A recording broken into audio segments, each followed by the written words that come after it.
할렐루야, 구티비 세상을 보는 창 5세 고감을 시청하시는 시청자 여러분, 저는 광주청사교회 백인영 목사입니다. 우리 좋으신 하나님께서 제 강의를 시청하시는 모든 분들에게 큰 은혜와 넘치는 복 주시기를 간절히 기도합니다. 저는 오늘 조금 독특한 주제인데요, 중증 외상센터가 필요합니다. 외상센터에 대해서 혹시 알고 계십니까? 외상센터는 일반 응급실에서 처치할 수 없는 중증 외상 환자를 병원 도착 즉시 응급수술과 필요한 치료를 할 수 있는 시설 장비, 인력을 갖춘 외상 전용 치료센터를 말합니다. 2010년 기준으로 국내 외상 환자 사망률은 35.2%에 달할 정도로 높습니다. 참고로 미국, 일본 등은 사망률이 10에서 15%에 불과합니다. 그만큼 일찍 대비를 했다는 것이죠. 보통 외상센터는 전문의 8명과 간호사 15명으로 구성된 의료팀 4개의 조가 고정 배치되어 있고 365일 24시간 교대 근무를 하는 형태로 유지됩니다. 국내 외상센터가 대대적으로 알려지게 된 것은 소말리아 해적에게 총탄을 맞은 아덴만의 영웅 석혜균 선장을 살리고 북한 귀순병사를 살려낸 이국종 교수 때문입니다. 우리나라에서 1년에 30만 명 정도 사람들이 다양한 이유로 세상을 떠난다고 합니다. 흔히 암이나 심뇌혈관 질환에 의해서 사망하는 사람이 대다수일 거라 생각하지만은 실제로는 그렇지 않습니다. 특히 가장 열심히 일하는 시기인 40대 이하 젊은 사망자들의 경우는 중증 외상으로 인한 사망이 압도적입니다. 교통사고로만 연간 4,500명이 사망하는데 다양하게 다친 사람까지 포함하면 그 수가 2만 명이 훨씬 넘습니다. 그 밖에도 자살, 타살, 산재, 추락사고 등 외상 원인은 매우 다양합니다. 이국종 교수의 경험담입니다. 전북에서 2살배기 남자아이가 외할머니와 함께 후진하던 견인 차량에 치이는 사고를 당했습니다. 곧바로 인근 대학병원으로 이송됐습니다. 도착 22분 만에 의료진은 수술 대신에 이송을 택했습니다. 각 지역 대학병원과 국립중앙의료원 등 12곳에 도움을 요청했지만 아무도 이 아이를 치료하겠다고 나서는 곳이 없었습니다. 결국 국립중앙응급센터의 도움으로 사건 발생 7시간 만에 아주대학교 외상센터에 도착을 했습니다. 아기가 처음에 한 방울의 혈액을 수혈받기까지 3시간 이상이 걸렸다고 합니다. 오는 동안에 누구 하나 이 작은 아이에게 피 한 방울 수혈해 주지 않았다는 거예요. 결국 이 아이는 3차례나 심정지를 겪으면서 수술을 받았지만은 다음날 새벽에 숨을 거뒀습니다. 우리나라 외상 환자의 50%가 골든타임을 지키지 못하고 위급한 상황에 처해요. 비단 이 어린이가 운이 나빠서 이런 일을 당한 게 아니라는 뜻입니다. 우리나라의 경우는 119 구급대가 환자를 구조한다고 해도 이 병원 저 병원 치료를 해주겠다는 병원을 찾아 도착하기까지 걸리는 시간이 약 245분, 4시간가량이 걸려요. 병원에 도착한다고 바로 치료를 받을 수 있는 것이 아닙니다. 이것이 우리가 사는 대한민국이 처한 현실이에요. 2010년도에 한 기자가 일주일간 이국종 교수와 함께 상주하면서 병원으로 오는 모든 외상 환자를 지켜본 일이 있습니다. 그때 나온 기사 제목이 사고사 불평등에 관한 보고서였습니다. 한 주 동안 외상 외과에서 세상을 떠난 사람들을 조사해 보니까 주로 생산직 노동자나 음식점 배달부, 사무직 노동자, 자영업자, 대학생 등이었습니다. 우리 주변에서 볼 수 있는 아주 평범한 분들이었습니다. 당시 기자가 작성한 기사의 골자는 가난한 사람들이 더 쉽게 다치고 더 쉽게 죽는다는 것이었습니다. 글로벌 스탠다드에 맞게 중증 외상센터를 운영 중인 미국이나 영국은 다릅니다. 미국은 어디에서든지 중증 외상 환자가 발생할 경우에 1시간 이내에 병원 외상센터에 도착해서 수술받을 수 있는 확률이 82%입니다. 사막이나 얼음땅 같은 오지에서 사고가 난 경우를 제외하면 거의 대부분 골든타임이 지켜진다는 의미입니다. 영국 런던의 경우에는 95% 이상의 환자가 1시간 이내에 수술적 치료를 받습니다. 환자가 있다면 미국은 주택가 어디든지 구조 헬기가 내려앉을 수 있습니다. 환자가 있다면 주택이든지 상관이 없습니다. 외상센터를 갖추기 전까지 미국 외상 환자의 사망률은 34%가량 됐지만은 이 외상센터가 갖춰진 이후에는 15% 절반 이상으로 줄었습니다. 우리나라의 경우에 소방 구조 헬기를 타고 환자를 구하러 갈 때 심심찮게 민원을 받는다고 해요. 주민들이 시끄럽다는 이유로 소방서 옥상의 헬기장을 없애라고 했습니다. 말레이시아와 같은 동남아시아 국가나 오만과 같은 중동 국가들도 간호사 대 환자 비율이 1대1입니다.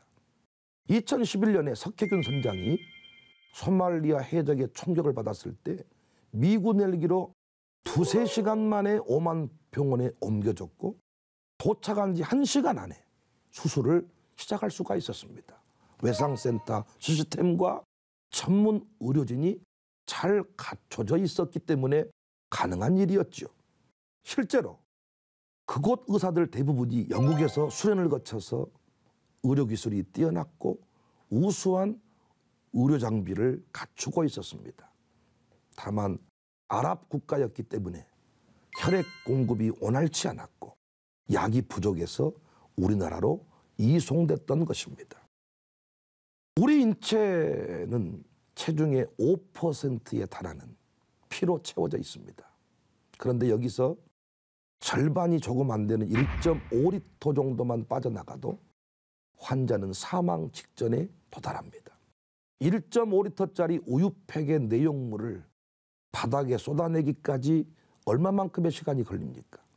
중증 외상 환자에 있어서의 1분 1초는 우유팩에서 우유가 쏟아져 나오면서 팩이 비워지는 시간과도 같습니다. 쏟아져 나오는 피를 빨리 막아내지 못한다면 환자는 사망에 이릅니다. 그래서 사고 현장으로 헬기를 띄우는 것입니다. 소방 항공대 파일럿과 의료진, 그들의 안전을 담당하는 캐빈 크루까지 총동원됩니다.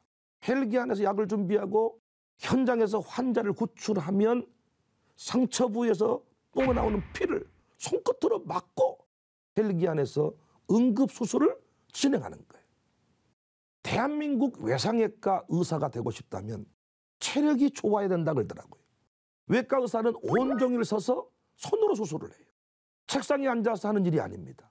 그만큼 체력 소모가 크고 부담이 돼서 실제로 외과 의사들이 수명이 짧은 편입니다. 정신력도 좋아야 합니다. 매 순간 환자의 생사 관림길에서 핏물과 오물을 뒤집어 써가면서 일을 해야 되기 때문입니다. 환자의 배를 갈랐을 때 피가 확 솟거나 췌장이 다 깨진 환자가 와도 여기저기서 솟던 피를 수술로 막고 혈압을 잡아가면서 죽어가던 환자를 끌고 올 수 있어야 합니다. 환자가 도착했다는 콜을 받으면 자다가도 벌떡 일어나 뛰어나가고 치료를 볼 수 있을 만큼 예민하고 민첩해야 합니다. 방대한 양의 의학 지식을 끊임없이 공부해야 되니까 공부도 잘해야 돼요. 이것뿐 아니라 인성도 좋아야 합니다. 주간은 환자 살려놓고도 욕을 먹는 게 외상외과 일이니까요. 환자 입장에서 생각해보면 충분히 그럴 수 있겠잖아요. 자기는 운전하다가 의식을 잃은 기억밖에 없는데 눈을 떠보니까 하반신을 못 쓰게 됐거나 인공항문이 생겨 있다면 화가 날 수밖에 없겠잖아요. 저는 이국종 교수의 외침이 귀에 생생합니다. 여기서 밀리면 끝입니다.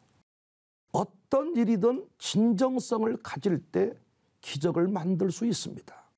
우리 외상센터도 외형이 아닌 시스템을 국제 수준으로 만들기를 소원합니다. 원합니다. 목사가 되어가지고 왜 이렇게 장황하게 외상센터와 이국정 교수를 소개했을까요? 저는 교회가 다음 세대의 외상센터라는 응답을 받았기 때문입니다. 우리 아이들에게 신앙을 가르치고 믿음의 사람으로 세우는 그 일에도 골든타임이 있다는 거예요.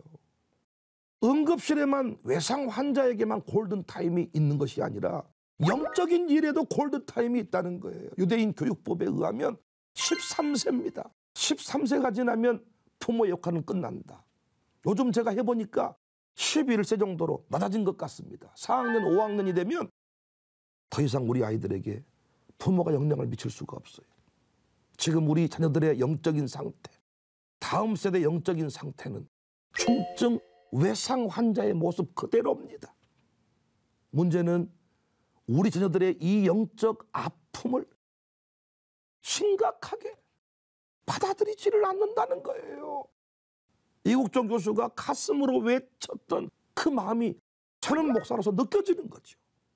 마태복음 17장 14절 18절 그 내용을 보시면 그들이 무리에게 이름이 한 사람이 예수께 와서 꿇어 엎드려 이르되 주여 내 아들을 불쌍히 여겨주세요. 그가 간질로 심히 고생하여 자주 불에도 넘어지며 물에도 넘어집니다. 내가 주의 제자들에게 데리고 왔으나 너희 고치지 못합니다. 예수께서 대답하여 이르시되 믿음이 없고 패역한 세대여 내가 얼마나 너희와 함께 있으며 얼마나 너희에게 참으리요. 그를 이리로 데려오라 하시니라. 이에 예수께서 꾸짖으시니 귀신이 나가고 아이가 그때부터 나았다. 마태복음 15장에는 딸의 아픔을 가지고 온 여인이 등장합니다. 마태복음 15장 21절 이하를 보시면 예수께서 거기서 나가서 두로와 시돈 지방으로 들어가시니 가난 여자 하나가 그 지경에서 나와 소리질러 이르되 주 다윗의 자손이여 나를 불쌍히 여기소서. 내 딸이 흉악하게 귀신 들렸나이다. 예수는 한 말씀도 대답하지 아니하시니 제자들이 와서 청하여 말하되 그 여자가 우리 뒤에서 소리를 지르오니 그를 보내소서. 예수께 대답하여 이르시되 나는 이스라엘 집에 어린 양 외에는 다른 데로 보내심을 받지 아니하였노라 하시니 여자가 와서 예수께 절하 이르되 주여 저를 도우소서. 대답하여 이르시되 자녀의 떡을 취하여 개들에게 던짐이 마땅하지 아니하니라. 여자가 이르되 주여 올소이다마는 개들도 제 주인의 상에 떨어지는 부스러기를 먹습니다. 예수께 대답하여 이르시되 여자여 내 믿음이 크도다. 저를 찾아온 수많은 학생들, 자녀들이 꼭 이와 같은 모습입니다. 귀신에 붙들려서 일상적인 삶을 살지를 못합니다. 부모에게 폭력을 가하는 아이들도 있습니다. 예배 한 시간 집중을 못합니다. 영적인 일로 바라보았을 때 이 아이는 아무것도 갖춰진 게 없습니다. 귀신의 놀이개감이 되어 있는 것 같습니다. 부모님은 이 아이가 왜 이렇게 되었는지를 모릅니다.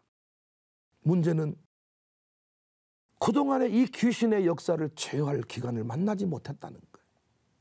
부모들은 영적으로 피 흘리는 자녀를 안고 이리저리 뛰다가 영적 골든타임을 놓쳐버린 거예요.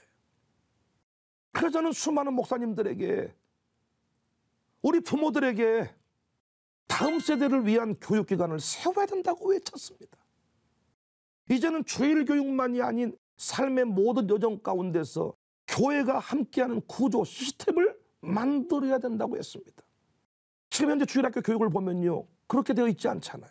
마치 응급 환자들이 병원에 도착했을 때 바로 전문의가 수술을 집도하는 것이 아니고 전공의들이 이 아이를, 이 환자를 맡아가지고 어떻게 판단을 하다가 안 되겠다 싶으면 다시 전문의에게 다른 병원으로 이송하는 이런 형태로 흘러가지 않습니까?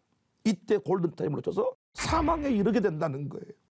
우리 교회 주일학교 형태를 보면 여전히 신학생들을 데려다가 교육전도사라는 이름으로 그 일을 대신하게 합니다.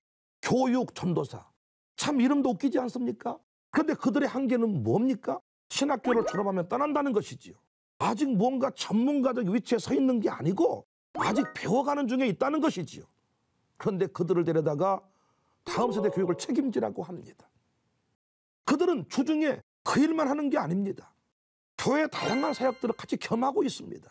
신방도 하고 이를테면 교회 관리도 하고 차량 운전도 하고 여러 가지 일을 겸하고 있어서 아이들이 부를 때, 아이들이 피 흘리고 있을 때 즉각 헬기를 띄워서 현장에 급파하고 그곳에 가서 응급 상황에 그 아이들의 문제를 끌어안고 씨름할 만한 그런 상황의 주인공들이 아닙니다. 그러나 장년을 돌보는 교구는 다릅니다. 신방 전도사, 교구 목사를 배치해서 언제든지 장례, 결혼, 병원, 신방 등 위기 상황 상담까지도 즉각 출동해서 모든 문제를 해결할 수 있는 시스템인데 우리 다음 세대들이 만나는 사역자들은 그러지 못합니다. 저는 그래서 교회 내에 주일학교 주일 1시간 교육만으로는 그 일을 이룰 수가 없고 반드시 주중 교육기관, 주중에 유아스쿨을 세워야 됩니다. 이미 태중에서부터 영적인 전투는 시작이 되잖아요. 어렸을 때부터 사탄이 공격을 퍼붓는다. 그래서 신앙 조기교육이 매우 중요하다. 그런데 우리 한국교회 지금 우리가 만나는 현실은 일반 어린이집으로 일반 유치원으로 우리 아이들을 다 보내버리고 교회에서는 아무것도 하지를 않습니다.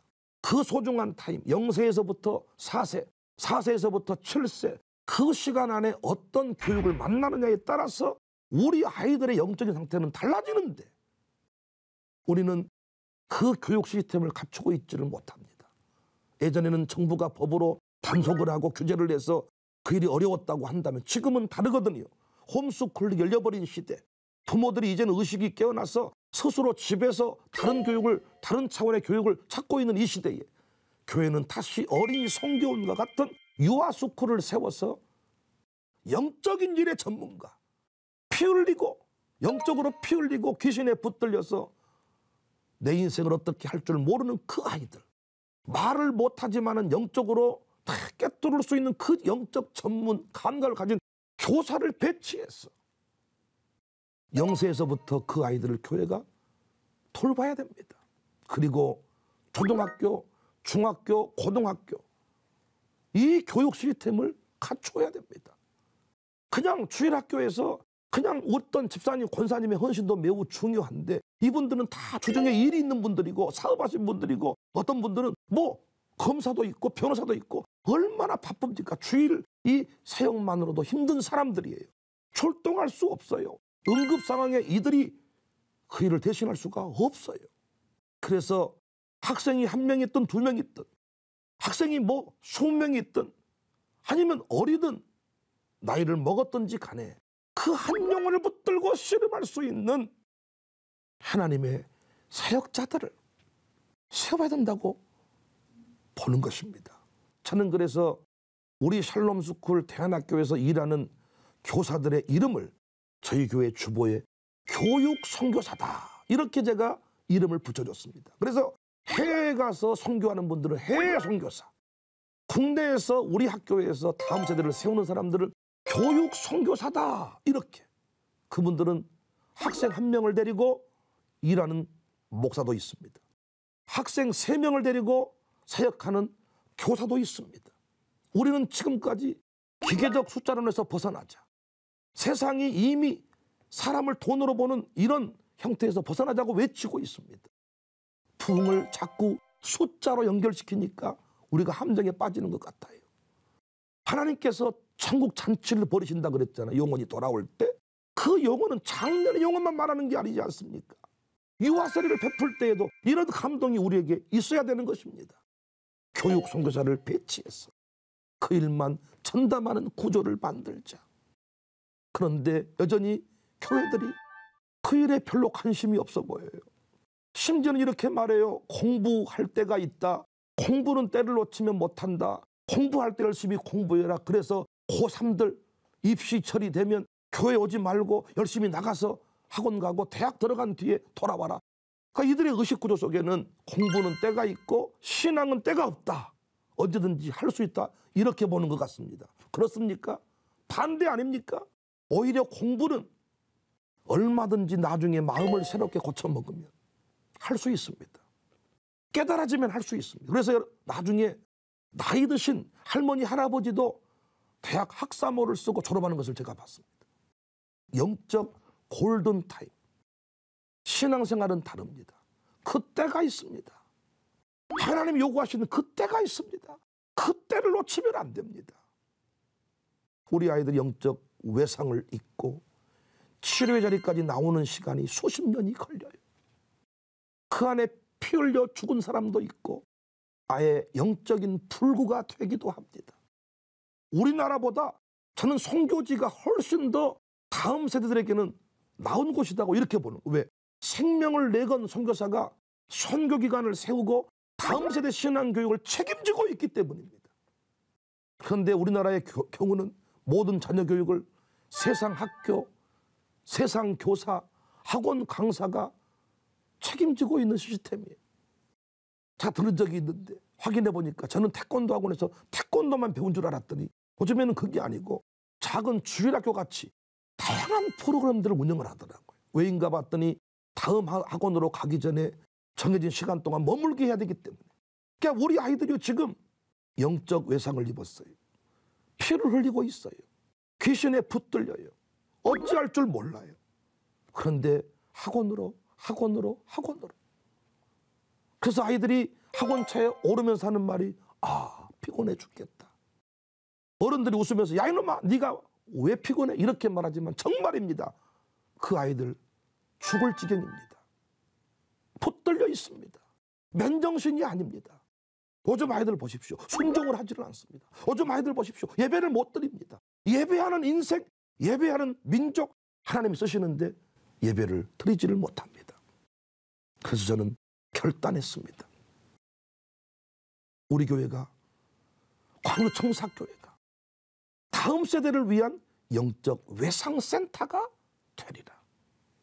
그 센터 안에 영력, 지력, 체력 좋은 최고의 영적 의사를 배치하리라. 그리고 전 세계에서 영적 외상을 입고 피 흘리는 다음 세대를 다 치유할 것이다. 앞으로 부족하지만은 저희 광주청사교회는 거점 도시마다 이런 영적 외상센터 역할을 감당할 학교를 세우려고 합니다. 이 학교는 하나님의 사람들로 훈련하는 학교입니다. 새벽 예배 드리는 학교입니다. 주일 성수 가르치는 학교입니다. 교회 사랑. 바울이 빌립보서에서 디모데를 축복합니다.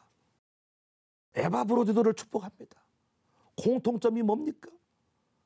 하나님의 사역에 함께 땀 흘리고 함께 군사된 자였다고 합니다. 하나님의 일에 쓰임받을 일꾼들이 없습니다. 학벌이 좋은 사람은 많고 인물 좋은 사람은 많은데 교회를 사랑하는 사람이 없어요. 주회종과 동행하는 사람이 없어요. 제가 운영하고 있는 학교는 대학만 보내는 학교가 아닙니다. 하나님의 사람으로 5대 신앙으로 무장시키는 학교. 그래서 저희 교회에서 훈련받은 교육 선교사들을 파송해서 지금 이미 중국에도 그 학교가 세워졌고 필리핀에도 그 학교가 세워졌습니다. 이국정 교수의 말이 가슴에 와 닿아요. 여기서 밀리면 끝입니다. 어떤 일이든 진정성을 가질 때 기적을 만들 수 있습니다. 우리 외상센터도 외형이 아닌 시스템을 국제 수준으로 만들기를 원합니다. 저 역시 외치고 싶습니다. 한국교회를 향해 외치고 싶고 오늘 이 오색 오감을 시청하시는 여러분들에게도 외치고 싶습니다. 한국교회 여기서 밀리면 끝입니다. 이제 외형이 아닌 주간, 주일, 온전한 교회 교육 시스템을 국제적으로 만들어야 됩니다. 저는 이 시대에 영적 이국종이 돼야 되겠다. 나는 다음 세대의 외상센터, 이걸 보고도 좋다. 많은 사람이 저에게 무슨 말을 해도 좋습니다. 저는 다음 세대에 살릴 수 있는 일이랍니다. 피 흘리고 있는 귀신에게 붙들려서 신음하고 있는 저는 그 다음 세대 현실을 보았기 때문에 풀에도 물에도 자주 넘어집니다. 내 딸이 흉악한 귀신에 들렸습니다. 살려주십시오. 그런데 주중에 교회에서 이 아이들을 치료할 어떤 시스템도 없습니다. 이 아이들이 필요로 할 때 달려갈 목사도 없습니다. 저는 세대통합 목회가 대안임을 지금까지 여러분 앞에 목 놓아 외쳤습니다. 어른들만이 아닙니다. 우리 아이들도 포함돼야 됩니다. 어른들만을 위한 프로그램이 아닙니다. 우리 아이들이 함께 할 수 있는 프로그램이어야 합니다. 자녀 문제로 피 흘리는 가정에 관해서는 제가 상담을 주저하지 않습니다. 저는 제 설교가 좋아서 왔습니다. 우리 교회가 좋아서 왔습니다. 뭐 이런 얘기 하신 분들은 저는 거의 상담도 하지 않고 잘 만나지 않습니다. 그러나 자녀 문제 때문에 길을 잃어버렸습니다. 자녀 문제 때문에 이런 부모는 저는 지역을 초월해서 신분을 초월해서 만났고 길을 나누었고 길을 제시했고 교회 아니면 답이 없습니다. 이제는 바이러스가 맹공격을 퍼부어서 모든 것이 무너져버린 이때에 어찌 우리 장년들은 이렇게 지금 꿈틀대고 살아나고 있습니다. 그러나 전쟁터 속에 전쟁 속에 재난 속에 우리 아이들이 스스로 무엇인가를 한다는 것은 참으로 어려운 일입니다. 더 이상 지체하지 말고 우리가 닥터 헬기가 돼서 이국종이 돼서 다음 세대를 살려내는 그런 주인공들이 됐으면 좋겠습니다. 지금까지 함께 해주셔서 진심으로 감사해요. 특별히 이제 다음 시간부터는 이 혼돈의 때에 교회가 길을 잃어버렸잖아요. 교회가 길을 찾다는 주제로 여러분과 다양한 이야기를 나누려고 합니다. 앞으로도 계속 응원해 주시면 감사하겠습니다. 하나님의 말씀으로 세상을 이해하고 바라보는 마음의 창이 여러분 안에 열리기를 소망하며 이 시간 마치겠습니다. 감사합니다.